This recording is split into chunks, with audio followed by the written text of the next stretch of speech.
Viewers, welcome to Raghu's road trip channel. ముందుగా కొడైకెనాల్ గురించి తెలుసుకుందాం.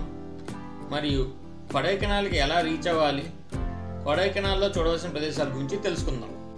కొడైకెనాల్ని ప్రిన్సెస్ ఆఫ్ హిల్స్ అంటారు. ఇక్కడ సంవత్సరం అంతా చల్లగా ఉంటుంది.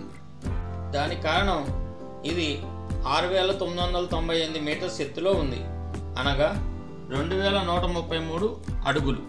కొడైకెనాల్కి సపరేట్ మీనింగ్ ఉంది. కొడై అంటే తమిళంలో గిఫ్ట్ అని అర్థం, కనాల్ అంటే తమిళంలో ఫారెస్ట్ అని అర్థం. కొడైకెనాల్ పళని కొండల మీద ఉంది. పళని అనగానే మనందరికీ గుర్తొచ్చేది పళని సుబ్రహ్మణ్య స్వామి టెంపుల్.